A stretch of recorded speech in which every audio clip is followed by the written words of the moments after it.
I'd like to look now, begin to look in the time that remains, at the topic of euthanasia.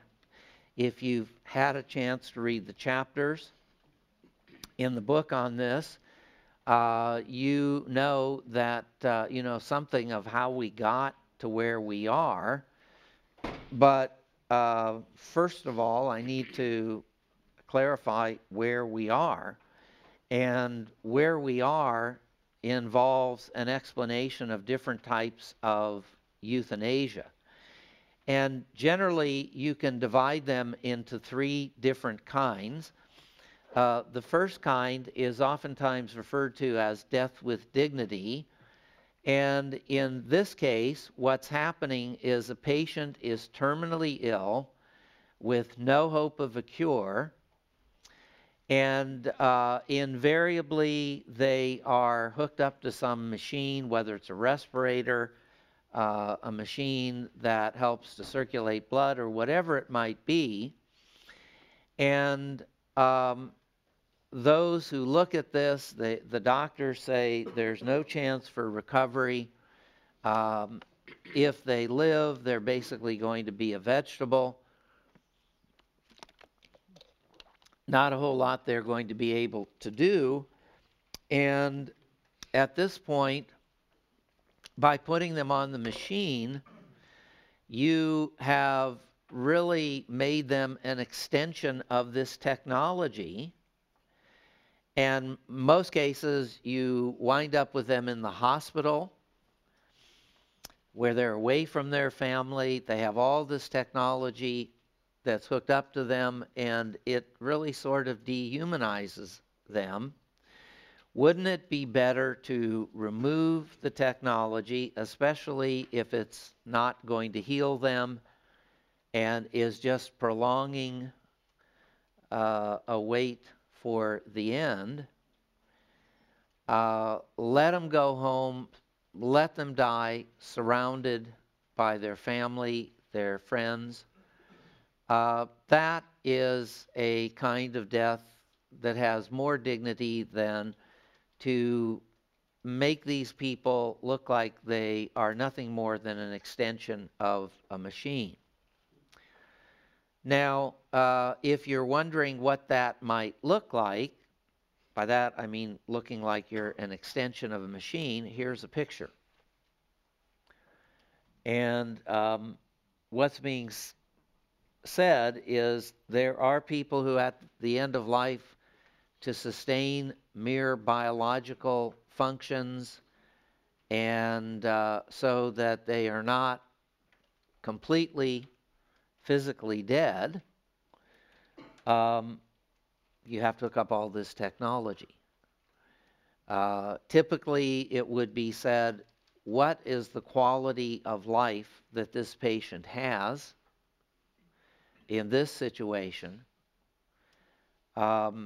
This doesn't look, now we don't know exactly what the situation was, but it doesn't look like this person is going to have some dramatic recovery. And this could go on like this, who knows how long, and what is the point of prolonging it? Remove the technology, let the person come back home or in hospice and surround them with her family and let her or him die with dignity. A second kind of euthanasia is oftentimes referred to as mercy killing. And this involves the intentional use of medicine and medical technology to induce or hasten death for a terminally ill patient who's in great pain. So now we're not talking about the person who's necessarily hooked up to machinery. We're not talking about someone who's in a persistent vegetative state and can't feel anything, so we don't even know whether they're in pain. We're talking about someone who is terminally ill and they're in a whole lot of pain and there isn't any known cure. And it appears that the only way this person can escape from this pain is for us to put them out of their misery. And some who favor mercy killing would say, look, if you had a horse that somehow or other fell and broke a leg, out of sympathy and humaneness, you'd shoot the horse and put it out of his misery. Why, if we would do that for an animal, wouldn't we do something like that for a human being who's in horrible pain? And, it may be that pain medication doesn't really relieve the pain that much. Dr. Jack Kevorkian, what he was doing while he was alive, this was mercy killing.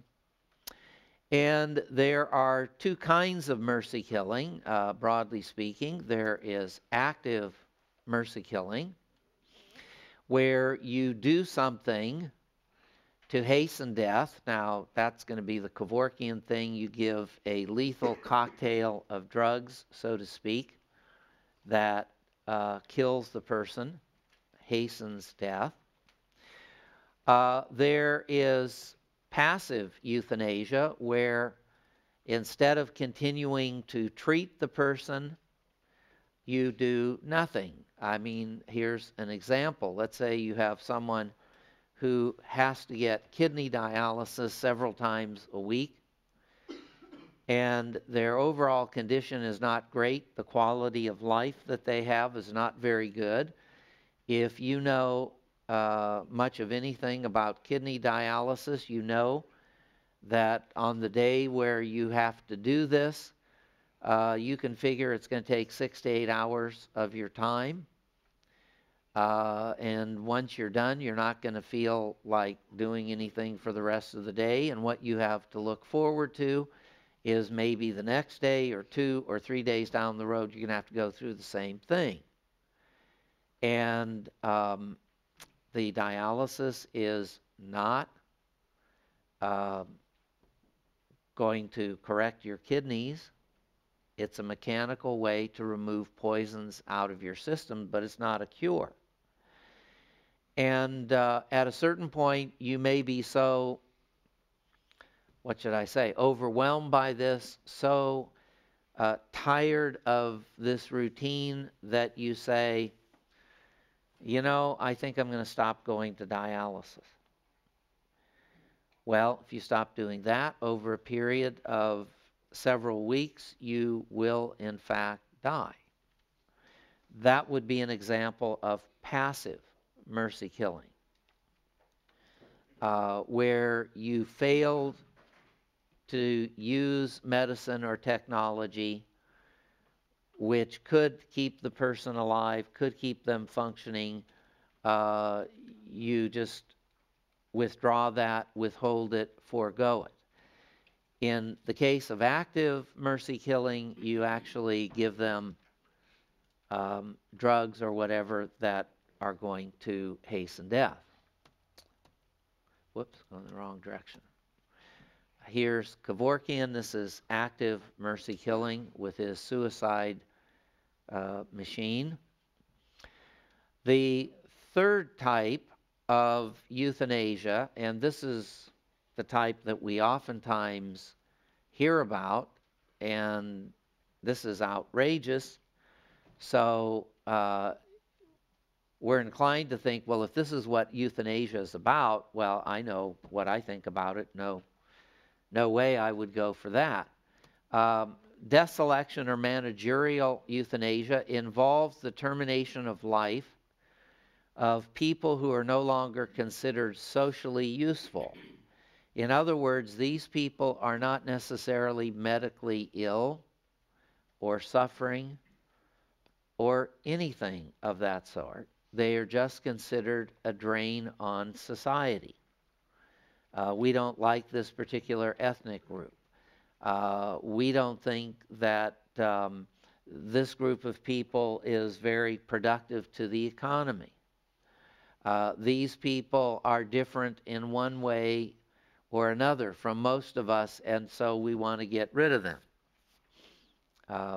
surely this is the kind of euthanasia that Hitler practiced. So obviously there's a lot of difference between this kind of euthanasia and the previous two.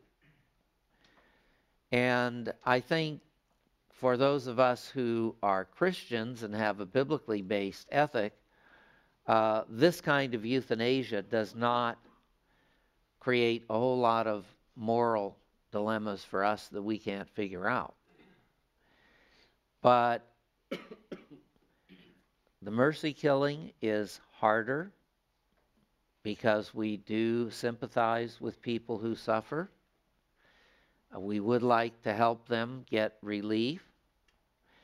And the death with dignity stuff is the hardest because that's the stuff that oftentimes creeps up on you before you've even known it, and you haven't thought about end-of-life issues, and you're facing one, and you don't even know whether your doctor is pro-life or not.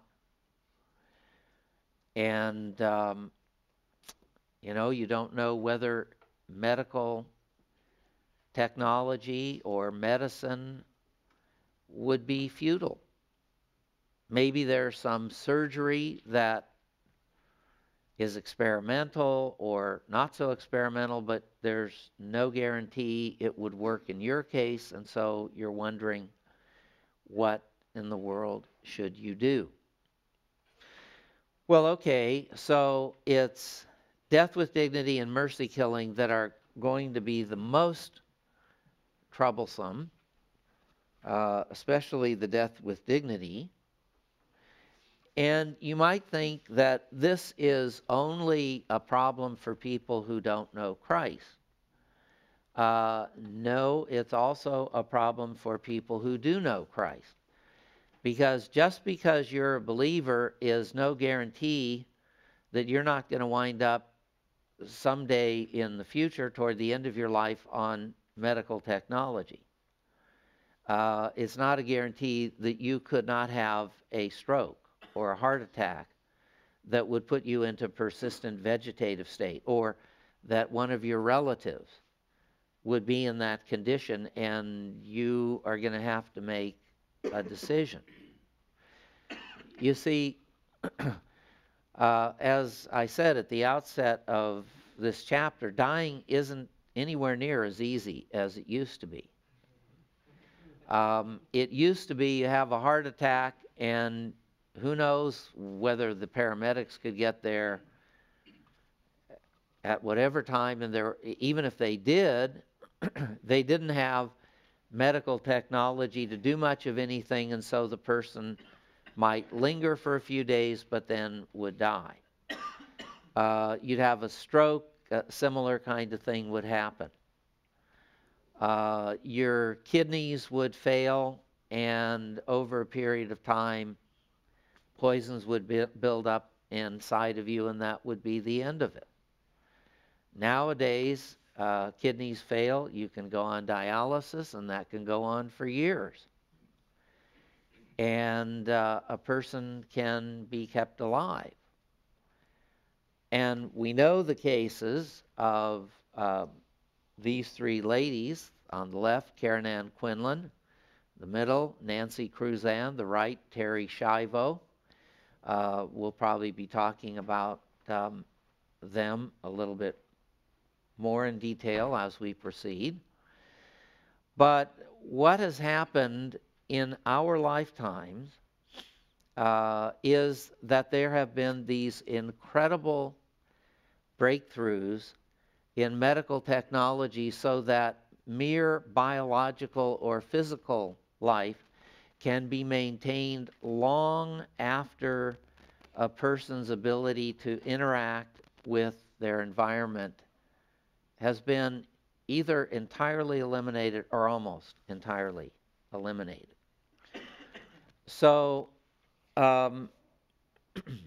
dying isn't as easy as it used to be, and that really, when you think about it, is a good thing when you look at statistics.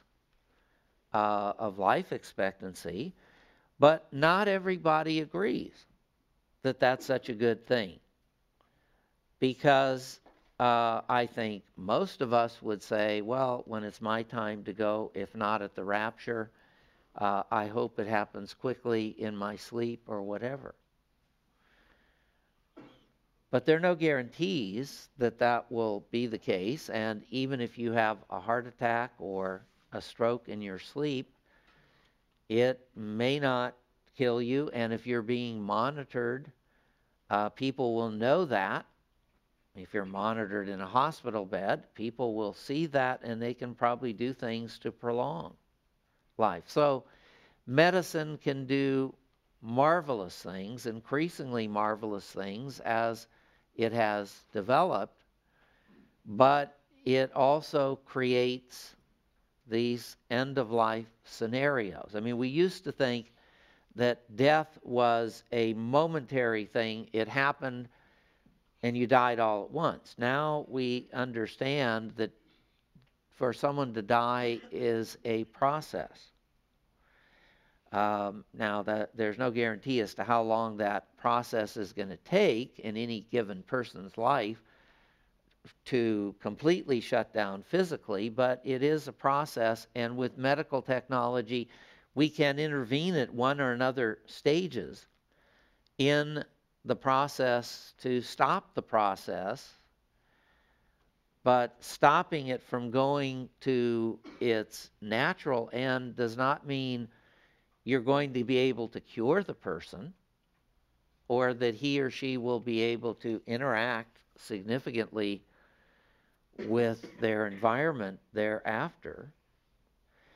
And so the dilemma is posed by these advances in medicine that are very wonderful in many ways.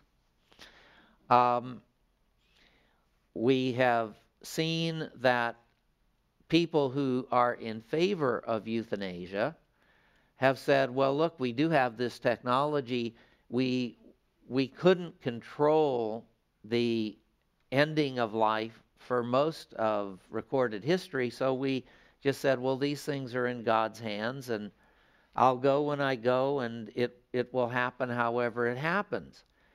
But what we're told is now we've got the technology to prolong life, and it would be foolish to say we'll leave it in God's hands, because that attitude may wind you hooked up to machines in a persistent vegetative state for several years, and no end is in sight.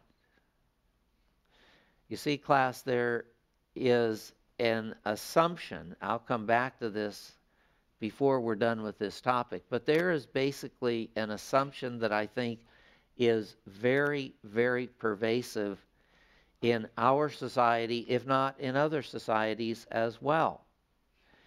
And what's that assumption? The assumption is that if you put someone on a machine that keeps them alive, they can't die. And so if you invoke technology, you better be ready for the long haul, because this can't end quickly. And I think that a lot of people in our culture believe that being on a machine you can't die, or at least surely not easily. I mean, if people thought you could die while on a machine, why would they take steps to remove the machinery, or to stop feeding someone through a feeding tube, or stop dialysis? Now, what you're going to see is that assumption is false, but it is very prevalent. And there's no question that even though you can die while on a machine, the machine is probably going to prolong the dying a lot longer than you would have it take if you didn't involve the technology. So, of course, things in our culture like the Jack Kevorkian phenomenon, and all of that has brought this issue to the forefront. So many different things have happened. These really rather notorious cases of Karen Ann Quinlan and Nancy Cruzan, and most recently Terry Schiavo, within the last decade, and what the government went through to try to keep her from no longer being fed. I mean, basically, they got permission to stop feeding her, and if you don't feed someone, they eventually will starve. So you can't kill them that way. But any number of things like that. Plus, in other countries, you had a chance to read some of what's happened in Holland. They are way, way ahead of many countries in terms of what they do. But we're not so far behind them as you might think. Oregon has the right to die law, which gives a series of conditions under which you can request a doctor to help you to commit suicide. It's interesting that the way the law is written in Oregon, at least unless it's been changed within the last couple of years, says that the doctor can write you the prescription of the lethal drugs to make this cocktail, so to speak, as they refer to it, but you have to be the actual person who pushes the button or the levers on the machine that administer the drug. So it's kind of a weird legal situation that no non-doctor can prescribe the drugs, so you've got to have a doctor prescribe it, but it's clear that it's your decision and you carry out the decision because the doctor won't administer that prescription of drugs. You have to administer it to yourself. So things have moved dramatically quickly. I mean, you look at the history of this, there was a pro-euthanasia society in Britain and a similar thing in America, and increasingly this has become more and more popular. In the state of California, there have been several times over the last few decades where they've tried to enact a law for basically mercy killing, like the law that's passed in Oregon, but it hasn't yet succeeded. Don't think that means there aren't people who are going to continue to try. There are some states where you can do this. And yeah, they say the person has to be terminally ill, in a good bit of pain. They have to make the request not just once, but several times on several different occasions and all of that sort of thing. But then you look at some of Kevorkian's victims in Oregon, and they were not terminally ill. They were not necessarily in horrible pain. You see, when you have this kind of law, what you are basically saying is you are establishing the principle that there are some lives that are no longer worth living because the quality of those lives is so bad in the opinion of the person who's living it that it no longer is worth living. But look, once you establish the principle that there are some lives that whose quality is very negative in the opinion of the person who's living it, that those lives are no longer worth living, then it seems very easy to justify suicide. I mean, don't people who commit suicide typically have the same view toward their life? And it can also be a short step to a point where a government agency decides that here are people in a nursing home or in a hospital, and they seem to be in a persistent vegetative state, and we're pouring all kinds of money into their care and their treatment, and what are we getting for it? These are lives no longer worth living, and these people are hovering someplace between life and death, and who knows even where their soul is at this point. And why wouldn't we want to release them? And so euthanasia could become more frequent. One of the things that I hope you didn't miss, or if you haven't read it yet, read it very carefully. The statistics on world population growth are mind-boggling. And what is really mind-boggling is the percentage of the world's population that is 50 years of age and over, and even 70 and 80 years of age and over. I was just reading something a couple of days ago in USA Today, the weekend edition, and there was an article that said again, and I think there had been a drop in the number of younger people, 17 and under. The percentage of the American population that is 17 and under dropped again, and if I remember what it was saying, they were saying this is one of the first times in history where the number of people 17 and below alive is smaller than the number of people over that amount. We're living longer, but we're not necessarily healthy at the very end. And you've been hearing all the stuff about health care and Medicare and Social Security, et cetera, needs to be fixed. It does. I'm part of the baby boom generation. Some of you are as well.